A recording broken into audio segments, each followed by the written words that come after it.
Didn't realize you were already on. Okay. I am here.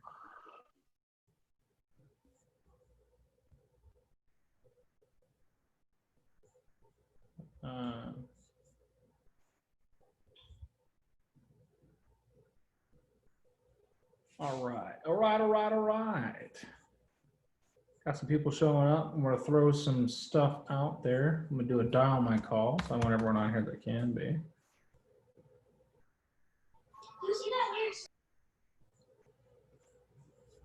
Hello. Hey, How are you? I'm good. How are you?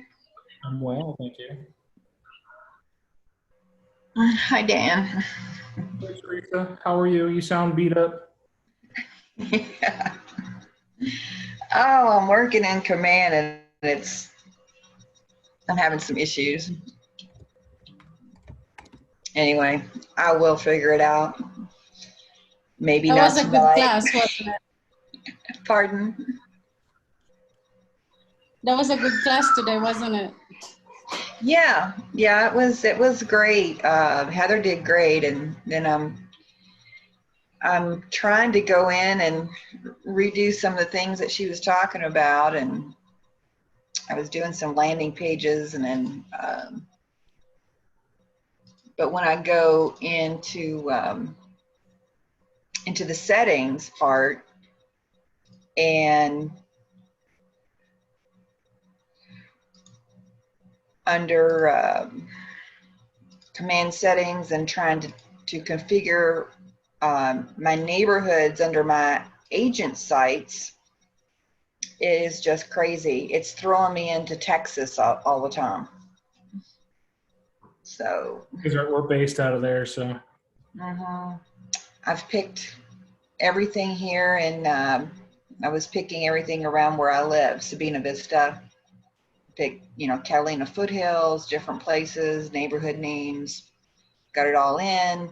Every time I say preview, it throws me back to Texas. So I don't know what's going on. Have you cleared your cookies and cache? No, maybe that's what's going on. Okay. Clear your cache. What kind of system do you run? PC or? It's PC. It's on a laptop. Shift Control Delete. Clear all your cookies and data. Just Control Delete or Control Alt Delete. So Control Alt Delete or Shift? No, Shift Control Delete, and then clear cookies and cache data. Okay. Shift Control Delete. Hello, Laura.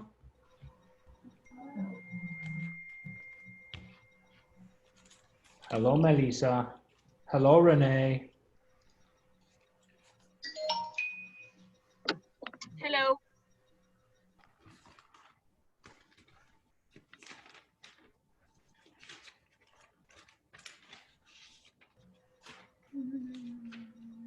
So I missed the broker chat. I caught the tail end of it. They talked a lot about addendums and sounded like it was a good conversation. So I'm excited to get that video recording out and start listening to it. I don't know how fast. We got a little sidetracked in it. They talked about appraisals a lot too, so it was really informational.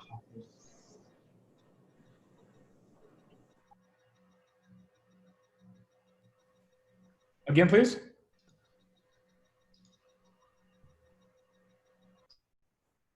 We are cutting out. I must have terrible cell service. No, it was doing that earlier. Is our Wi-Fi back up? I can hear you. Here, can you guys hear me now? Yeah, I can hear you now. Okay, yeah. I had a power surge in my house and the Wi-Fi went down, so I switched to my phone, but that was running slow. So awesome. All right, guys, 6:01 on Thursday. It's your mastermind. What do you want to talk about? I know we threw out the idea of comps out there and how you guys are running comps. So wanted to see what was. I think that'd be a great thing for us to work on. I'd like to practice. I have like a base level of how to do it. Okay. Anyone else? I'm good with that too. Go to Chicago. Good.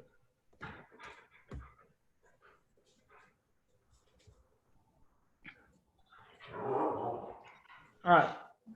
Who's got an address you want to start with, and we can start with that. Good morning, Michael.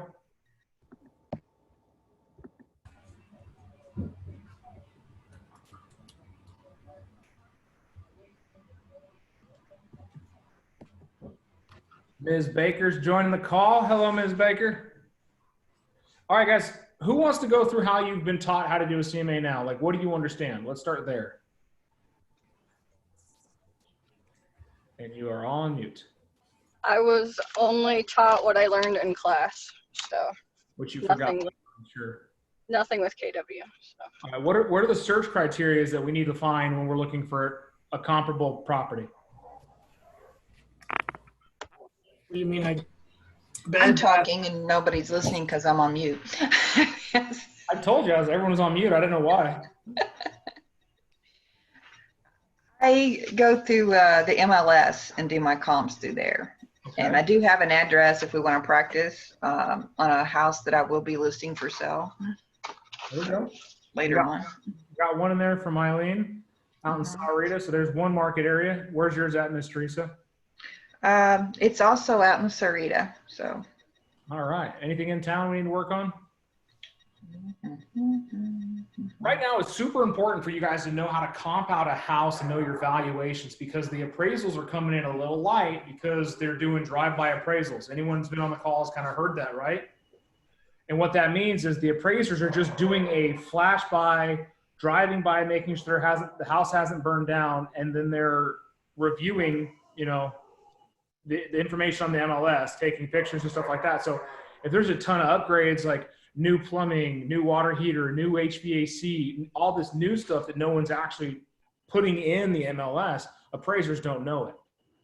If you've got gold flake granite that's worth $10 million, no one's going to know because they haven't come in the house. So we need to make sure that we're preparing ourselves value packages for when appraisals come. And also it helps you identify with potential buyers what you should offer on a property. Is the listing price accurate?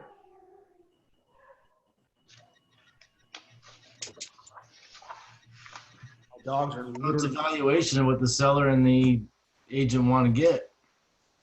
okay. Who dictates the price? Market. The appraiser. Market. What buyers and sellers are willing to pay and sell for, right? What is our only constraint to that? What did appraisal? Appraisals, lending. Who does the appraisal protect? The bank. The investor. I want you guys to think that way, the investor. The investor. So the investor is who they're protecting with the appraisal, the money, the people putting money up. So if we're looking for appraisals, we need to find like and kind. We've heard that term, like and kind, which means you cannot compare a house built in 2020 with a house built in 1977, even though they might be 20 feet from each other. Why is that? Because they do not compare to each other. Now, if you have an appraisal that's pulling that information, what are you going to do? You have to make adjustments.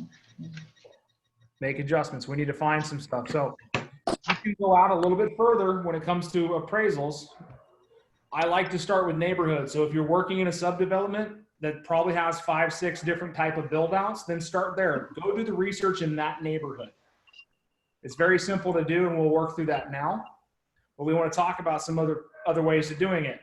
You can go up to 5, 8 miles when you're doing rural land set. Are you going to find similar houses when they're on acreage? No. Are you going to find similar houses in Sam Hughes? Yeah. Are you going to find similar houses in Colorado Ranch? So sometimes you're going to be doing stuff, and I don't want you guys to get bogged down in the nickel and dime deals, the $200,000 to $250,000 deals that are all over Meadowbriar, Meadowbrook, Colorado Ranch, Vale, Sahuarita. These master plan communities are very easy for you to comp, so the valuation shouldn't be very difficult. Houses like Teresita had, which were built in the 50s, mid-century homes that are on random tracts of dirt here in Tucson, don't have any comparables because the house next door was built within 10 years and it's completely different. The house down the street's got 600 more square feet and actually values less because of the view. These are all things that factor in. But I want to start with the generics, and that way we're going to search for a house. Let's start with this 768. My dogs are wrestling. I can hear like literally just barking and screaming in the background. So if you hear them, I apologize. So the first one I've got. Are you going to be putting this up on screen share? Yeah, doing so now. Well, I was just asking because I'm not going to be able to access the same MLS. No, you won't. Yours will be a little bit different. Unfortunately. Okay, you guys should be able to see my MLS by now. I've already got my Flex MLS up. Now this is one way of doing it, and this is the quick MLS version. This is what I just call a quick CMA. First, we're going to go to our subject property. Hopefully it's in there. Yeah, this is it. I always pull it up, and you guys saw how I did that. I just kind of popped and then opened a new tab. So it sits here. We can Your tell. screen is not changing. What's that? Your We screen is don't not, see it. it's not changing or something. Yeah, you're just on the dashboard. Still on my dashboard. How about now? Can you see this? Is it changing yet? Just says you're sharing your screen. It says how started screen sharing, but that's it. It's black. What is going on with Zoom today? So we got desktop view. You guys can see the desktop. Or do we still just see screen share? It's Just thinking. thinking. It's just a big black screen saying you're going to share your screen. It's because there's a cell signal problem.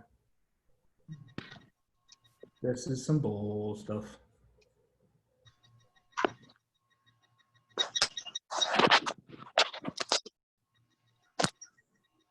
We better?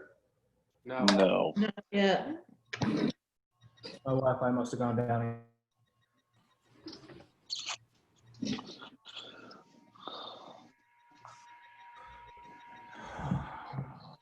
It's terrible timing, Wi-Fi. We don't have time for this. Dan, you're just down the street from me, and I just had a How about power now? outage. Can you guys I had hear to me? reboot everything.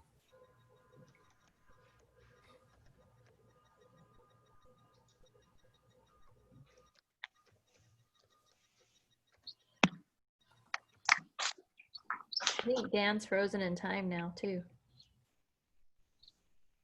I think he is. He's thinking.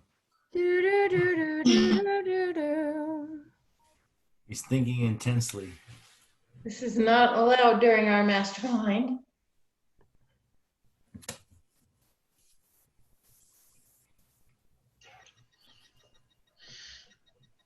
It's gone.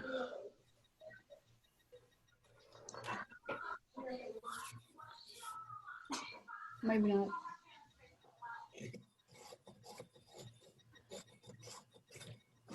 So did you say what the topic was for today? We can just start masterminding around something, I'm sure. Run CMAs. And we're talking about CMAs. Am I back? Hey, Oh, there you are. There you are. It was a very inopportune time for this to go down. All right, let's try this again. So a real quick try, real quick. The host has disabled screen sharing. Well, I want to be the host. Oh my God.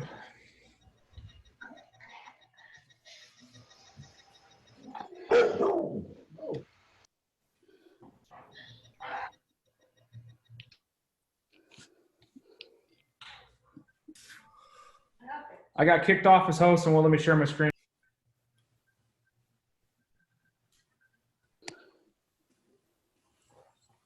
I bet he's swearing right now. Wait for mute. But Some big 4-letter words. Oh I'm yelling down the hall for my tech support.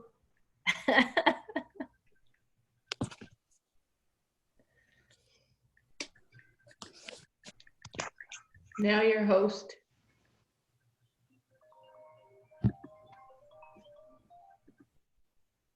Yay! There you go. All right.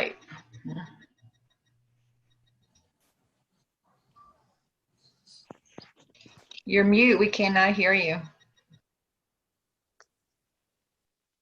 All right. We should be live now, yeah? Yes. All right. Do you guys see it? Do you see a second tab that's got a house on it? Yes. First tab? All right. First thing I did is I popped in the address that we want to look at up in the search bar and creating this drop down where it's going to find it's an active listing in MLS. I'm going to pop it out into a new tab. And that way it's going to hold the information right here for us. This is just going to be a quick rundown. I'm going to drop this a little bit so I can see past the screen. I need my second monitor in my office. That'd be awesome. And right up here, we can see it's a master plan community because it has a subdivision. Presidios at Rancho Cerrito 1 through 927. Do you think that we're going to find something comparable? Yes. Okay. Why so?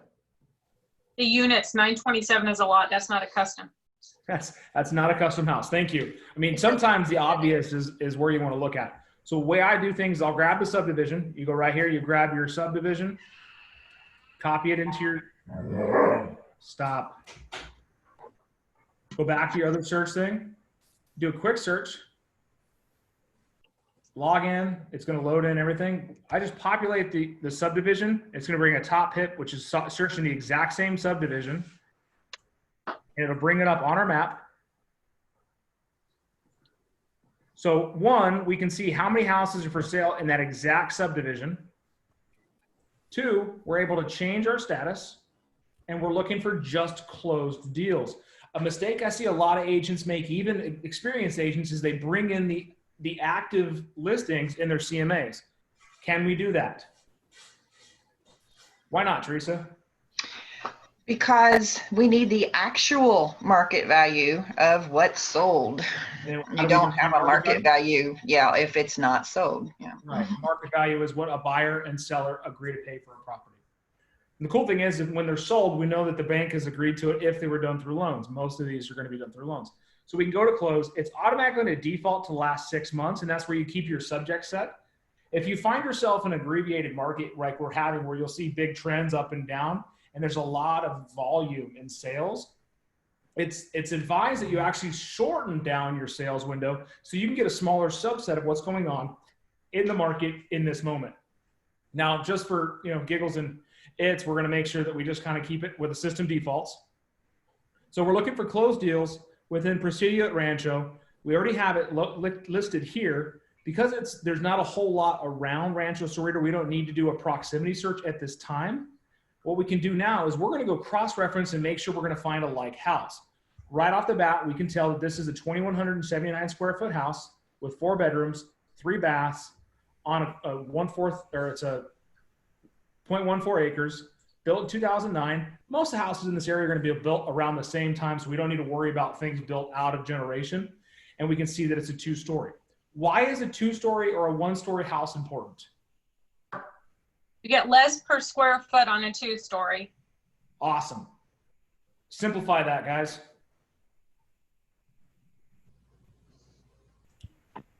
Two-story houses sell for less than a 1-story house.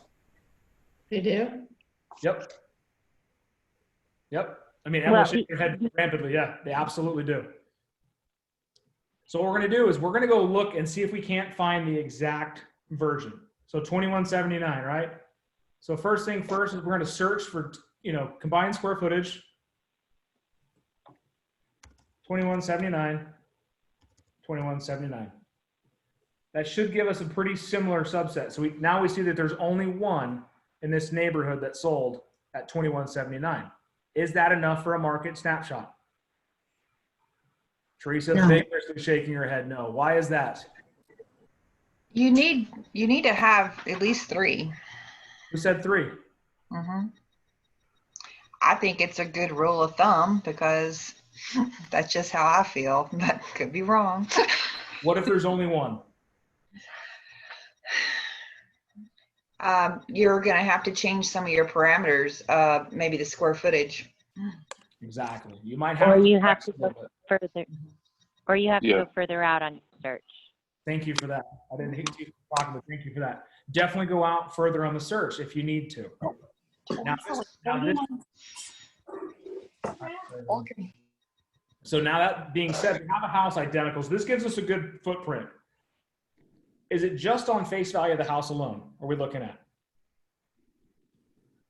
just square footage, just 2-story, just the right size lot? Or are there other factors? I see Randy shaking his head no. What else? Upgrades. You have to look at the pictures and see the condition. This is where the appraisal nowadays are getting skewed. So we have, let's go to our subject property. We're going to go through our photos and familiarize ourselves with it. We can see it's got a very same elevation in the front of the house. I got to close this down again. Come on. I can't see the screen. So we can see tile throughout, large open space. What kind of countertops are those, guys? Formica, broken. How can you tell? Well, I can see a chip in the corner right away. See the chip in the corner. So these are things that you can you'll learn to pick up on. You should know this information if you've already looked at the house, but if you're doing a CMA before ever being out there, you're looking for this information. Because when you guys are out walking the houses, you're going to look and see, is that fridge still there? That's a $3,000 fridge. Is it still in the house, or did they replaced it with something cheaper? The bathrooms have been upgraded. It still has the PVC stall, but the countertops have been done. So this might be an upgrade when you purchase the house.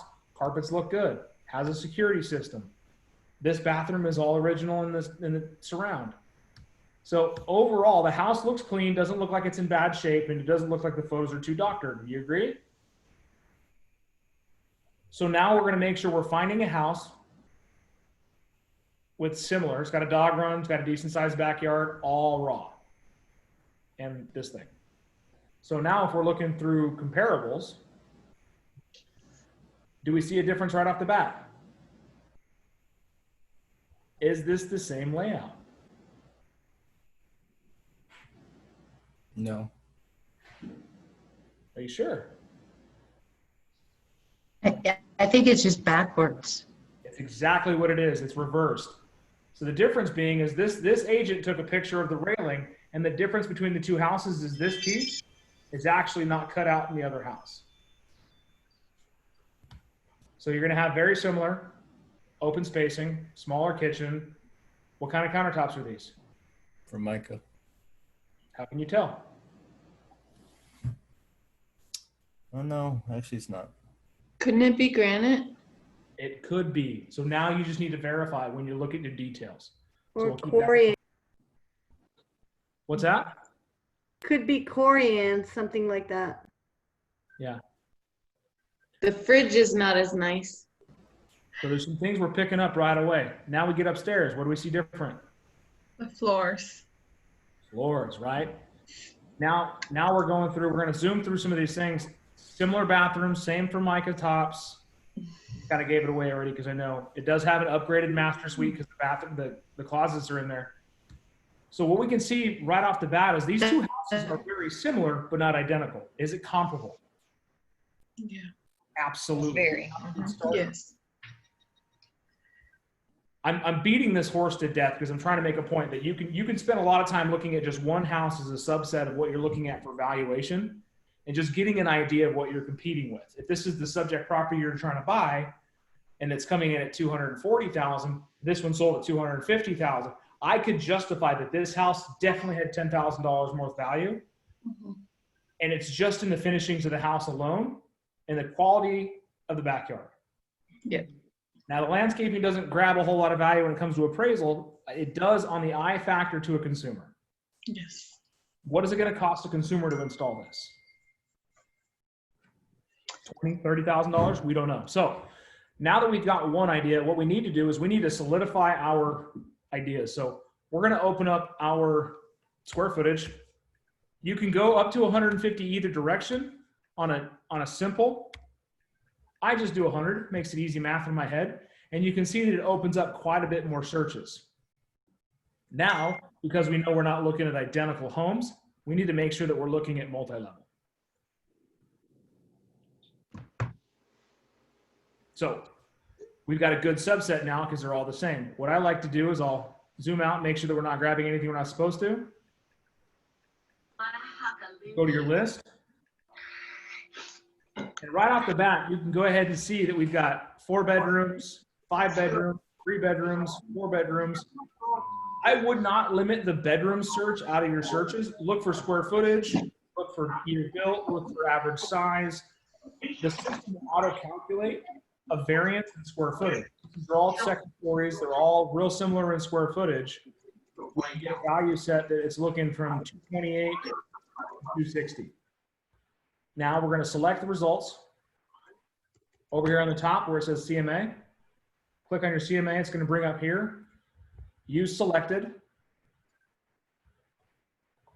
I always run full CMAs just because how I do things, because this allows me to get in there and we're going to do test CMA. Or if you have a client, you always put this on there, their name. Next step, we're going to actually put in our subject property. That's why I leave the subject property up listed here. Go to our details, grab your MLS number. If you don't have the MLS number, you're going to need to know a lot of information about that house so that you can fill in all of these spaces. However, if it has an existing MLS ID, it'll auto-populate it for you. Makes life easy. Next step takes you into, these are your comparables. We can see their list price, 228 to 260, and they're all within the area that we're looking for. This is going to be important in a second. Here you can see our adjustments pages. So if we knew that 290 West Calle Caleta, which is one of the 228 properties, had a fire in the kitchen, that's why it was greatly reduced, we're going to adjust the price up what the value of a fully finished kitchen would be. That's what this is for. Or you can let the system auto adjust based on the information in the system. It's going to make 2 adjustments for you, and you'll see right away as soon as it loads. There we go. It's loading. We go to our next step, and you'll see the valuations here. Like this house, 237, because it's a 4-bedroom, and something was caught off, was adjusted by $24,000. But this one was adjusted up $24,000 because it was a different bedroom. Taking away value, adding value, because this was a 3-bedroom, that was the 5-bedroom. And now we can see that the MLS CMA values a house in this neighborhood with a bedroom as $24,000 in comparable value. Any questions so far? Now just click next. This takes you to your recommendation, showing you a low of $213,500, a high of $266,600, and a recommended value of $239,214. Is this going to be a good subset of information for your buyers? No. Why not, Randy? It's too much of a high and a low. Exactly. If you stay in the middle, they're going to think you're just trying to make an easy sale. Exactly. So remember I said those comps are going to be important later? What I want you to do now is see, look at this adjustment. That one that went down $24,000, that's your low outlier, is it not? $24,000. We look at the property. It's the 67 West Calle Canto Sereno. So I'm butchering these names. I apologize. We go here to the comps. Canto Sereno became the outlier. So I'm going to remove it. $10,000 difference. So auto adjust, made one adjustment, next stepping. It's going to give you the same summary page. Recalculate it. Is that a difference? Huge. Is this a comparable market set to that neighborhood? It brought the low up about 10 grand. It also brought the high up. Yep. Because it refactored the comps, readjusted them. This is just, like I said, this is just a quick way of doing your comp so you could do a valuation real quick. What most people don't realize,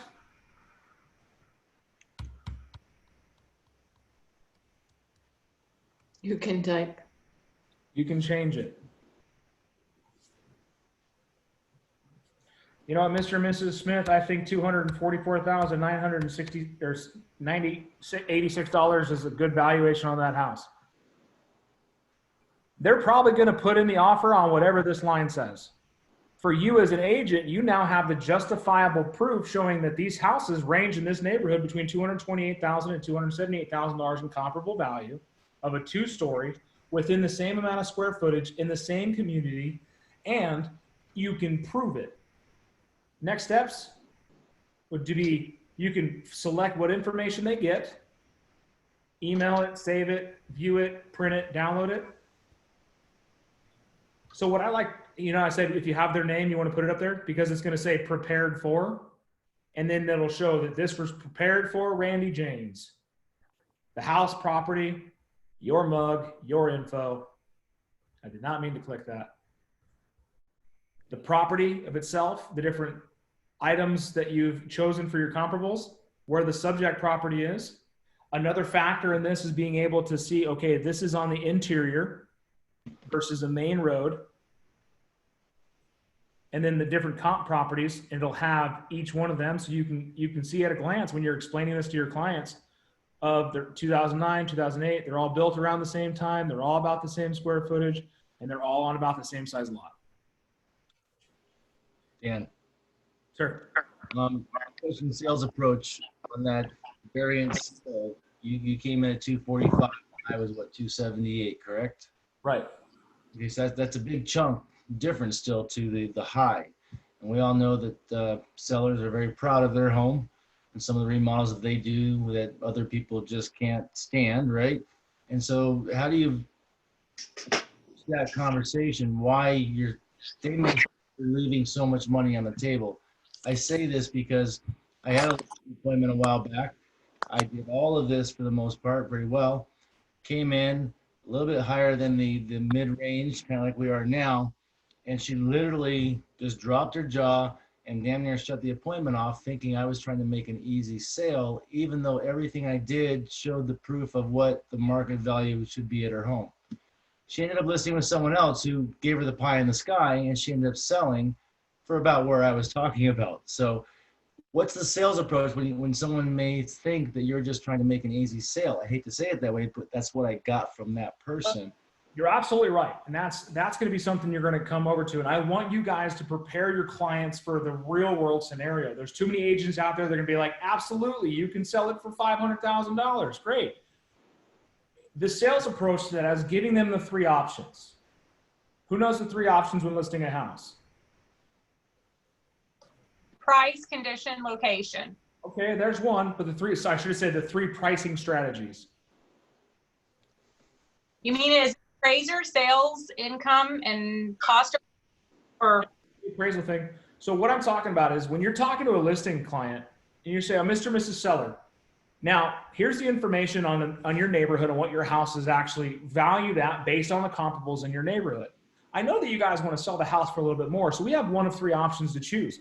One, which I don't think you guys are going to choose at all, and that's pricing the house below market so that we can cite a lot of attraction, a lot of interest right away, and maybe get ourselves into a bidding war and might push that offer up a little bit.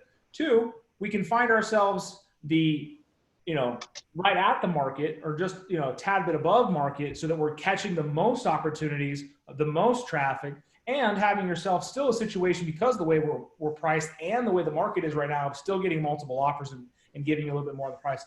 Or we can find that needle in a haystack and price the price up here in the sky where we'll find one person that'll come with a cash deal and buy your house. Which option would you like to go with? And I got to find it. I got a really cool cartoon that I'm going to send out. I think Teresa might have it, the fishing one. Do you have that one, Teresa? You're muted. So what it is, it shows a guy fishing. I've seen it. Yeah, I don't have it. I'll find it and I'll share it. I'll put it on our Facebook page. But what it is, it's a graphic, an infographic you can give to your sellers and say, listen, this is at the bottom, there's one fish. In the middle, there's a ton of fish. And then there's like a little bit less fish. And it's the guy fishing and it's the price, is how much the price is. So that's one way to start that conversation. If you give them only, like, you know what? I'm going to list your house at the comparable valuable and that's it. They're going to pick somebody else. If you tell them, like, I completely understand you need to get more for your house. It's all about how much you walk away from. I understand that. This is a business decision for you. I need to make sure that I support you in the best way possible. Here's the three options the way I see it. You can price it above market, get that one needle in the haystack that's going to pay cash for your house. Two, You can go with the comparable value and what most banks and lenders have agreed upon in the last 90 days that show what the value in this neighborhood are based on the values of houses similar to yours. Or three, we can price it below value and drum up a ton of activity and possibly push ourselves into a bidding war. One aspect of that too, Dan, is if they price it so high that it's not going to appraise, they're going to have to come down anyway, unless they have a cash offer. And that's why it's very important when I say that piece that I always put the word cash buyer. A cash buyer won't care. Are we seeing cash buyers in the market right now? Yes. Emily, how many cash deals have you done in the last 3 months? Yeah, quite a bit. Where's that money coming? Is it coming from Tucson or is it coming from out states? Out of state. See, guys, if people in New York sell their penthouse or sell their apartment off of 3rd Avenue, that's 1,200 square foot, including 6 other people, they sold it for $500,000 to move to Tucson and buy a house in Morgan Valley cash. People in Washington, same thing. They sell their downtown loft apartment for $650,000 that they've been paying out the butt for. Cash out, come to Tucson and buy a house in Vail. Cash. Well, Dan, I have one right now that they could be a cash buyer, but it's smarter for them to get a loan. So they're putting enough cash down to stay under 80% equity, keep mortgage insurance away, and we're actually paying more than price. It'll probably underappraise what we're buying it for, but they went in prepared with the cash. And so, yeah, it's a money game for people. This is definitely a market where we're seeing buyers and sellers are agreeing on stuff and appraisers are trying to regulate it. Unfortunately, we can't do anything about that. The appraisals are the dead stop for the investors. So on us, we just need to be as prepared as possible. And that's why we did this little quick CMA and discuss with our sellers and our buyers the potentials of the marketplace. What happens if a house doesn't appraise? Another step for negotiating. I mean, a lender's not going to lend on it, but it could be another step for negotiation. What options are there, Mike? For the buyer? For both sides. Let's start with the buyer. Okay. So the buyer offered $350, appraisal comes in at $340. Right. What opportunities does the buyer have?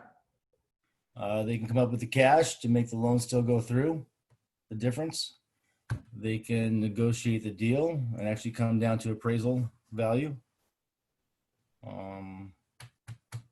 Split the difference with the seller. What else? Commission give up. Commissionectomy? Cancel the deal. Thank you. It sounded like Miss Baker. Cancel the deal. So the buyer has 5 days after the receipt of the appraisal to cancel the deal. Randy's like, I fucking knew that. I'm trying to make it work, not cancel it. I want you guys to realize that is an ultimate dead stop for your buyers, that they can get their earnest money back and work. They're going to be out the appraisal. They're going to be out the inspections. They're going to be out any money that they put into investing in this property so far. Just get their earnest money back. Now, as an agent, what opportunity do you have for your buyer? Emily said it. Commissionectomy. You work with the other side to make it work. I have done it. It sucks. It's the last thing I want you to do because you've worked too hard. You have done the schooling. You have done the classes. You have put up with my ugly face for a long time, and you finally got a deal on a contract. The last thing I want you to do is to have to cut some of your commission to pigeonhole a customer into a deal that you advise them up front about. It's going to happen eventually. Just when it does happen, you need to find a way to mitigate the risk as best as possible. Educating on the front half is going to be that way. Now, if you have to split your commission, what you do is you work with the other side. Unfortunately, Eileen just had to go through this one, her seller, and she had to cut her commission and the buyer's agent commission to make the deal work. The appraisal came in $9,000 shy on a $160,000 house. That is a massive variance. I can understand $1,600 or $3,200 maybe, but $9,000? Come on now. That's appraisers being weak. So Have we kind of beat that horse to death? Any questions on a generic CMA? I have a question. Who does? Charity. Charity. So for Sierra Vista, usually our magic number we try to hit is 3 comparables and 1 active, just because usually there's not more than 3 in the last 6 months. Is there an average number for Tucson that we should try to have? I would push you away from putting actives in there, and here's why. Let's say that I'm the listing agent on 2 deals in your neighborhood and 3 of them have closed, and I've got the 3rd one jacked up to $1 million. Yeah. Okay, so I have a question on that. So like the townhouses that I live in are way higher than the other townhouses. And so we really only have active, and then there's like 2 that are 6 months old. So what would you do in that case? Because there's nothing like comparable. And may I in? Because I can tell you what an appraiser would do. First of all, I think Charity did have a relatively good idea about an active. If you don't have enough sold, you can look at actives for the simple fact of how long has it been on the market. Because that could be that's the issue here right now, is they've all been on the market. I think all of them have been out at 30 days now, but there's one of them that's priced like $100K over the rest of them. So for that, you can go a little bit, an appraiser would probably go a little bit longer span of time and make an adjustment for time. They may go outside for like a 7 and make an adjustment for time. Okay. I was just curious because there aren't as many townhomes as there are condos in. Or the townhouse search within a mile radius, roughly. There's no other ones around. They're pretty high end compared to the average townhome in Tucson. That's why it's hard to, I tried to look up comps and it was hard to find anything that wasn't within here, but time wise they don't match up.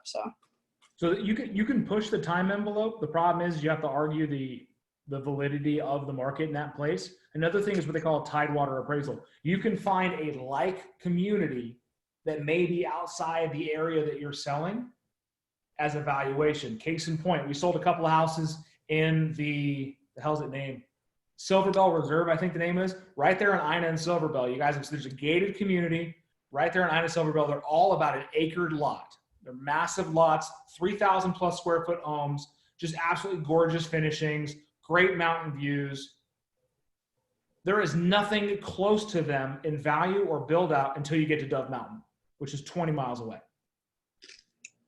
We had a house. Yeah, I don't think there's anything in Tucson similar that I've seen. So yeah, so that would, you guys would just be setting that, you'd be setting the value in the area. It's going to be hard to evaluate that. But what you can do is a comparable improvement valuation, which the appraisals will go and say, okay, I've got a similar townhouse somewhere else in the same square footage. It's going to sell for $130 a square foot. This house is vastly improved over that, and they're asking 150. It's not too far off base. Okay.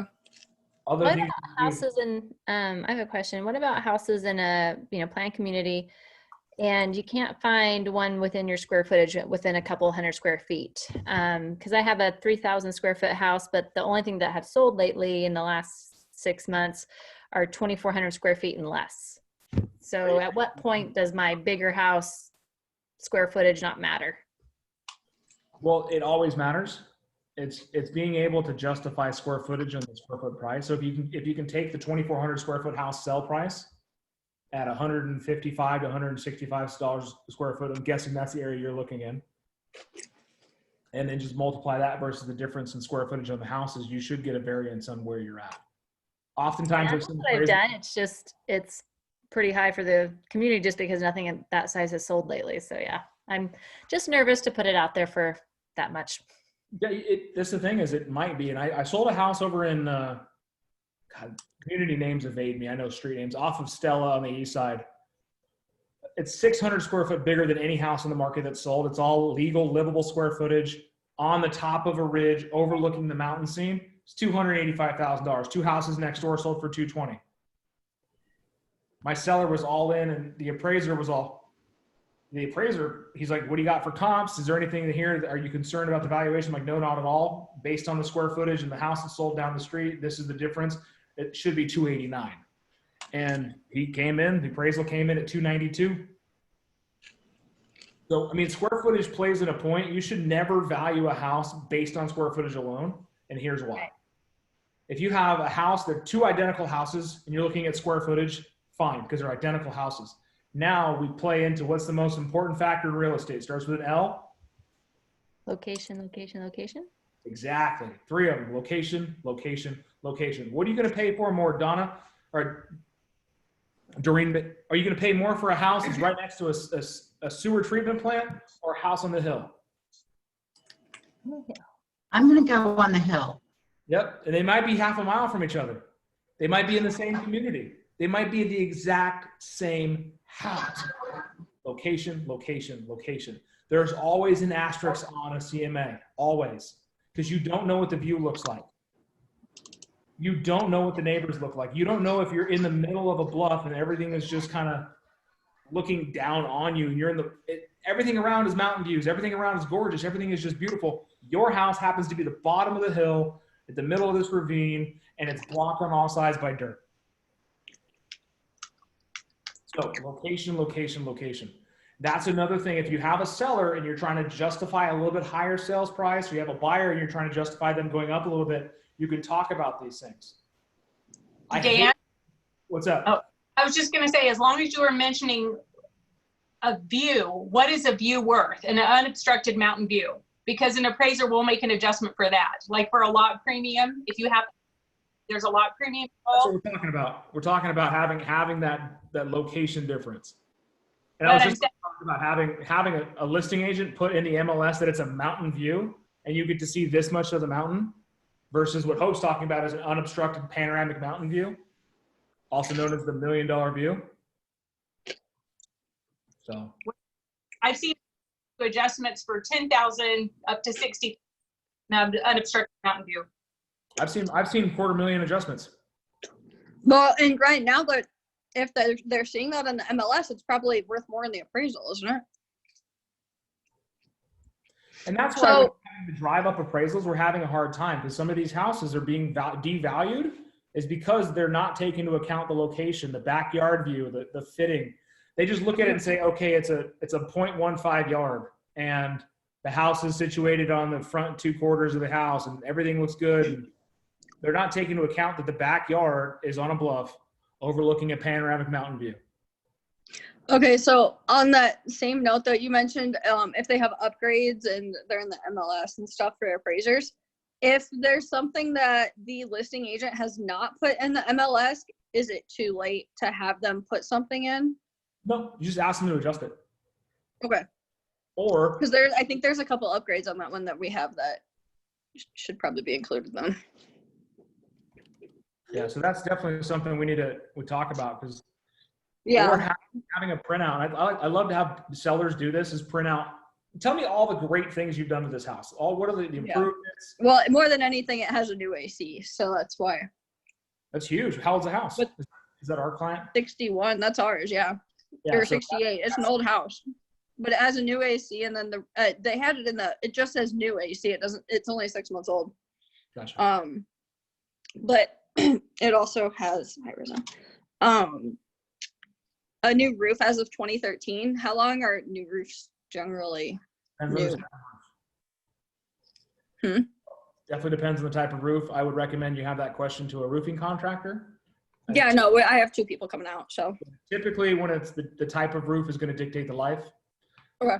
Tile roofs last the longer, but they're also the more expensive to fix. So would that be something that if they are doing these drive-by appraisals that the listing agent should include in the, okay, so, yeah. If they see a house built in the 70s, he's been good with communication, so I just didn't know what was overstepping bounds and what shouldn't be mentioned, because. So a question in the chat came from Laura is, when does a broker's value of opinion come in? When they're paid for. And typically a BDO is something a bank calls a broker, and it's an official CMA. They go out there, they take pictures of the house, they do a full valuation, and like get the broker's opinion of value. Right off, you know, you're making noise like crazy, Renee. Oh, that's the cat. Mute me. Yeah, so that usually happens when you have REO or distressed properties and the banks want an evaluation to know what houses should be listed for or sold for and stuff like that. So that's where you're going to get a lot of people that are investors asking you to do brokers values of opinions, and you can't. You're not the broker. You're not licensed to do so. You actually have to have a certification to do so. But where'd that question come from? I saw it on a post somewhere where they were asking, instead of the appraisal, if they could do a broker value of opinion. And I don't remember where I saw it, but that's what the client was asking for instead of the appraisal. Yeah, no. They do that because typically brokers value of opinion appraisals are like $200 versus $600 for a full appraisal. Okay. So well, we kind of beat that one to death. Now let's talk about some things that are outside of normal construction, outside of normal builds. How are you going to value a house that's custom built, maybe on some land?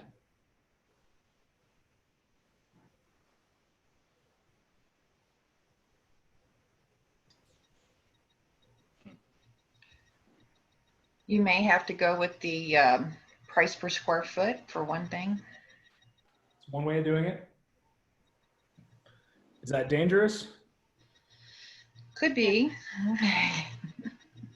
Very much so.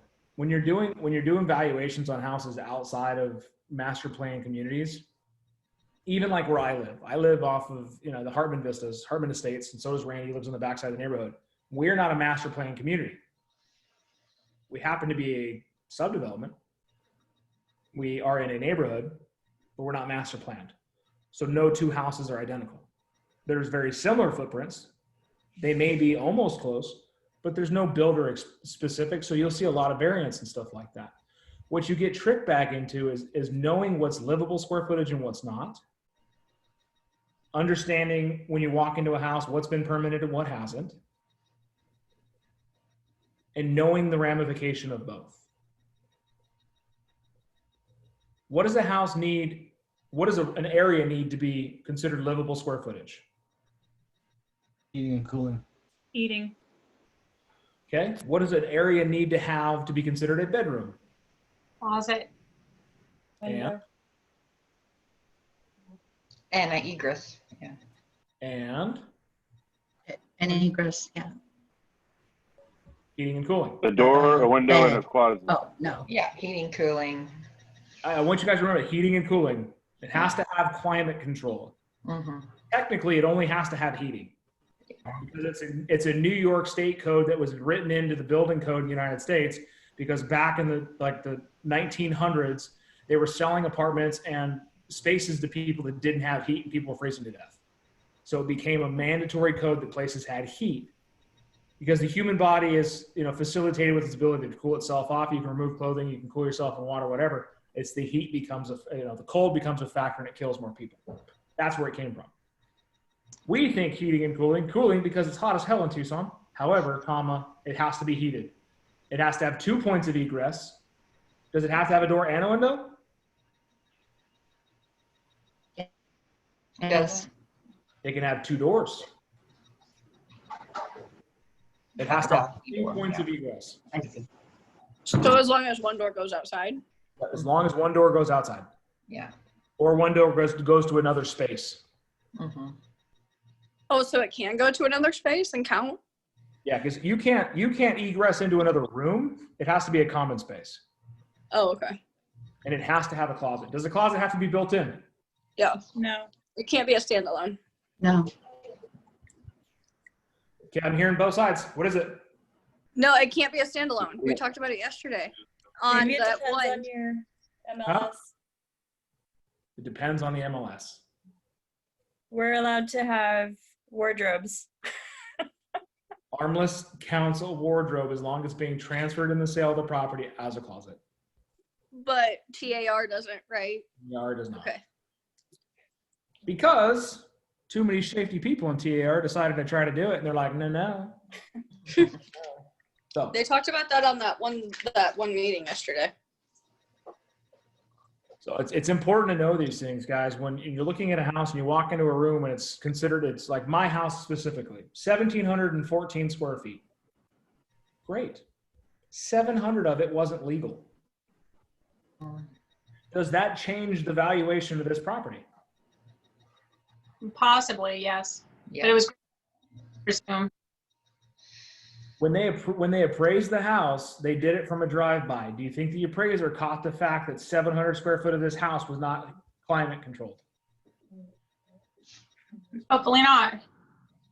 So does every room have to be climate controlled if it's included in the square footage?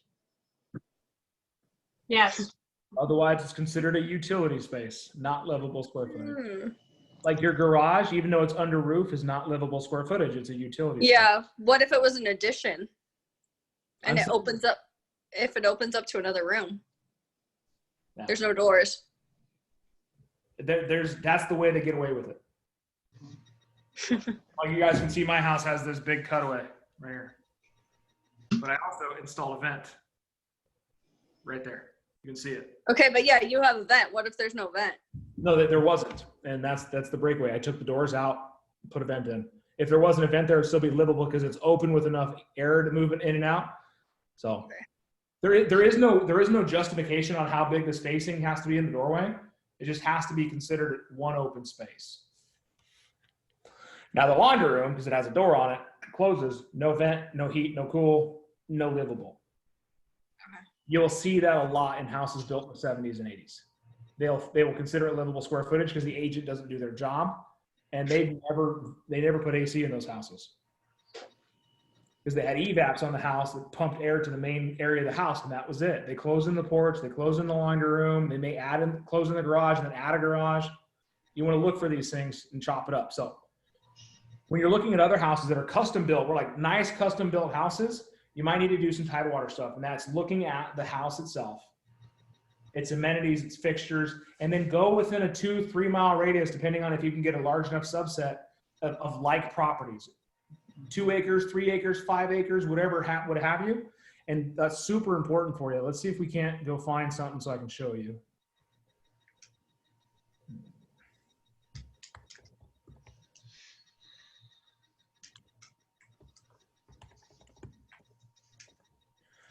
Oof. I just happen to know this neighborhood well. And they're all custom built.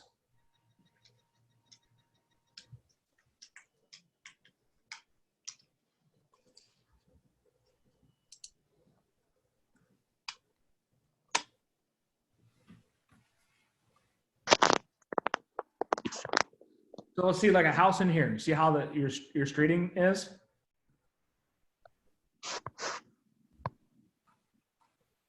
A house like this, how are you going to comp out? 4 bedroom, 2 bath, 3,800 square foot house on 3.3 acres.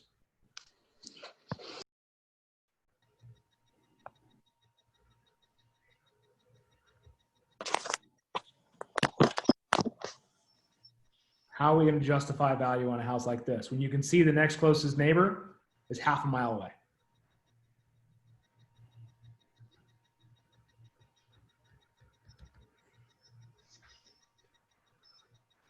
How do we justify value on something like that, guys? Well, couldn't you still use the neighbors because it's still in the area, even if it's far away, because the yards are so huge, especially if it's a similar house, similar acreage, and it's in a similar area. It's still in that area of town. Yeah, so you can still do the same valuation. So that house right there was $965,000. This house is $200,000 less. Okay. Same square footage, still 4 bedroom, 3 bath. Still on 3.3 acres.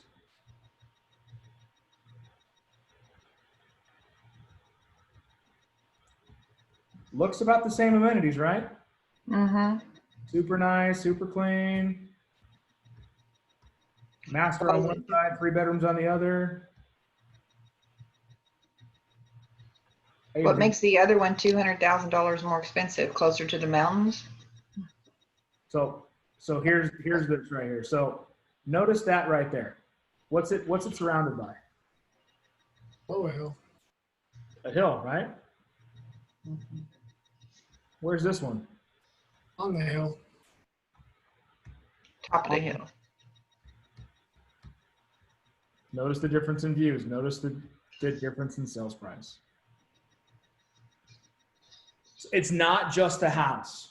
I want you guys to realize it's not just the house. It's everything about it. It's the land, it's the location, it's the orientation, it's the upfit, it's the finishing, it's all of that. So when you have a seller that's being super finicky about things, it is your job to go and find what makes this house unique and special and justify the valuation.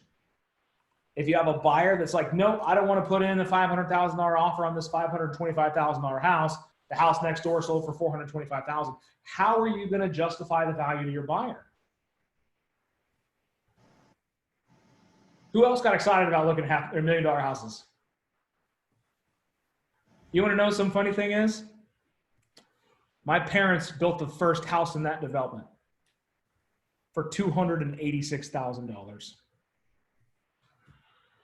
and sold it in 2005 for $750,000. That's why I know that community very well, because I happen to know the developers, I happen to know the properties. But that's the one thing, is each house was custom built and every house had problems selling because they were trying to justify it in the middle of that market in 2005, when it was just massive buyer's market. Where it came after that, right? The collapse. Houses in that market went from $1 million to $500,000, and now they're back up. But the one thing that stayed consistent is all the land. It's the views. It's the 3.3 set acres. It's all of that. So you want to look at the community in its whole. If you're looking at houses that are outside of a community, Picture Rocks, Deep Aber Valley, the end of Vale, the west side, you're going to find property that's a half acre, 1 acre, 2 acres with a similar house on a bigger piece of dirt. How do you justify the land value?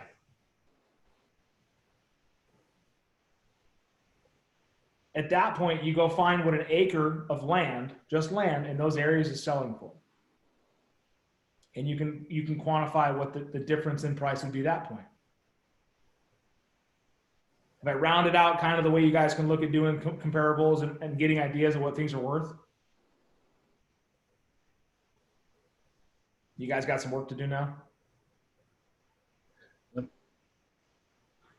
Comp your own house, comp your own neighborhood, comp whatever. Like if you know a neighbor, a friend or something like that, run some comps on it. If you know somebody that lives in something strange, go run a comparable on it. Send it to me. If you want some insight on it. This takes practice. So I want you guys to focus on that all the time. Every deal you do, you should run a comp on. Every house you list, you definitely should be running a comp on. I'm going to show you one more cool thing before we go.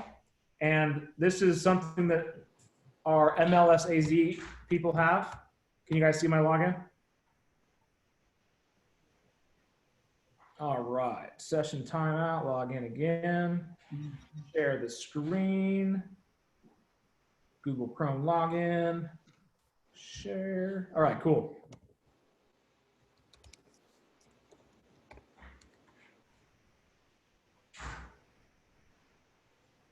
On your MLSA gateway right here, you scroll to the bottom and there's something called RPR, Realtor Property Resources. And this is a really cool thing. It actually will pull up properties all over the place. Someone throw out an address at me. 9619 East Paseo, San Bernardo. That's down the street from my friend Ryan's house.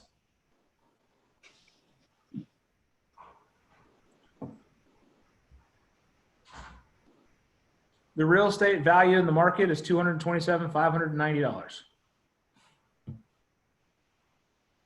And that pulls the information quickly for you because it gives you a range of what the value could be worth if it was fully upgraded and everything on it.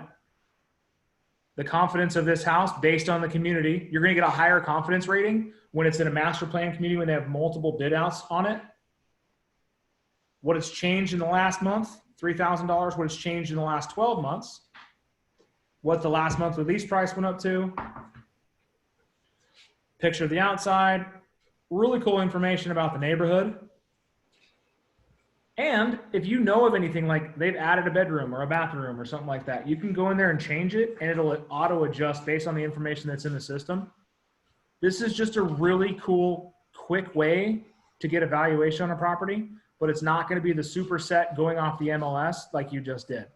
When you create a report, it's going to tell you for a while, it's going to give the same really cool property report with all the different elements, name, your license number, all that stuff on there. And when you run the report, it takes a couple minutes. It does a pop-up.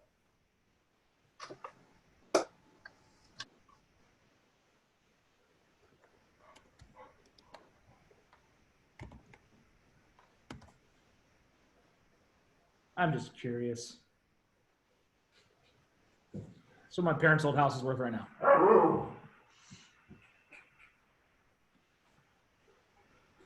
All right, look, report's done. We get to click on it, go to the reports tab. This is where you get to personalize it, recipient name. So, it's being generated. I'm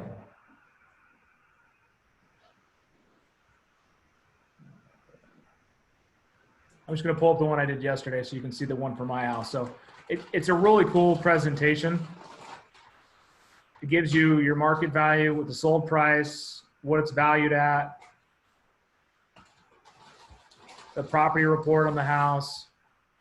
It's different comps in the area where they did the subject property versus the other properties. So it's really similar to what you're doing with your CMAs, a ton faster. So if you want a quick reference, use that. If you want to drill down and get super specific, I did that because I know someone watching this call is going to hate that.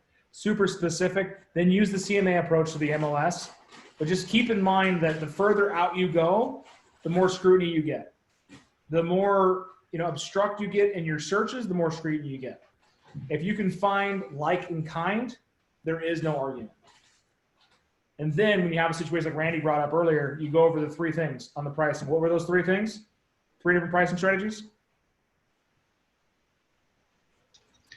Sell below market value really fast and have a feeding frenzy. Sell at the market value, still be able to get some offers, multiple offers, or find one fish that's willing to pay cash for a higher value. Yeah. Three strategies. Yeah. I like that, the fish, because if you're going to use the fishing page, I'll find that and send it to you guys. So I hope this helps you in working some deals with your clients and having a better understanding of the offers that you're making. If you do find yourself upon a client that wants to put an offer on a house that you don't feel justifies that value, send them a CMA, cover your ass, and just say, hey, look, I sent you the information up front when I told you this house wasn't going to appraise at that value. And like I tell people, you're going to make decisions, and I'm going to give you all the information you need to make a well-informed decision. If you make a bad decision, you're going to make a well-informed bad decision. It's on us to make sure they have all the information. I don't know if you have access to that test. I got to find out. I'm going to get access to the armless system, but I would imagine you do, because it's the same stuff that most MLSs have. Someone knocking on the door? And that was weird. Anyone else hear a doorbell? Yeah, I heard it. Okay. I don't have a doorbell in my house, so that was kind of weird. Yes, I know. I don't have a doorbell in my house. I don't want people letting me know they're there. They can stand out there and wait until I hear them knocking. So, all right, guys, any questions before we wrap up? No. Thank you, Dan. Everyone meet Randy. Randy's a newer agent of ours, came over from Long. Hello, everybody. So. Hey. Hey, Randy. Hi, Randy. Just a head that moves. Randy's just a moving head. He's a pretty cool guy. I keep driving down. I keep driving in traffic, and he keeps pulling up next to me. Last couple days, man, really. Happened again today, and he's on 2 phones. He doesn't know which one to answer. So awesome, I know guys. what the doorbell was. Yeah. When your report's ready, it has a doorbell. Oh, okay. Oh, RPR, yeah. Oh, you're right. Awesome. All right. The more you know, because the last time I ran that, it said 2 minutes, and I closed it, went out, and did something else. I don't have time to wait 2 minutes. Like, but Because I ran it and I heard the doorbell before, yeah. good, good. So now we know, and I don't use the RPR because I want to have the control and the variable, and knowing that I'm getting the subset. And if I do have 2 comps or complete outliers, I remove them and get a smaller subset. The smaller subset's usually a more accurate one because it's not an outlier. Because you don't know if someone put a 4-bedroom in the MLS as a 3-bedroom and screwed up. So I found the RPR link under my Armless, but it's asking to set up an account. Is that something that is separate, or? When I did mine, it just logged me right. I had to set up the account, but it just logged me right in because it was through my MLS. Okay. Yeah, try to go to it through your MLS or through AAR. You might be able to get to it from there. Wow. Awesome, guys. Well, thank you for joining in. Ron, Al, appreciate your attendance. If you guys have any questions, you can always call, text, email me. Thank Until you. then, I'll see you guys in the morning, 8 o'clock in the morning. Let's do a Friday hangout. Let's make it big. Thanks a lot. Bye-bye. Another question to answer? Thanks. Bye.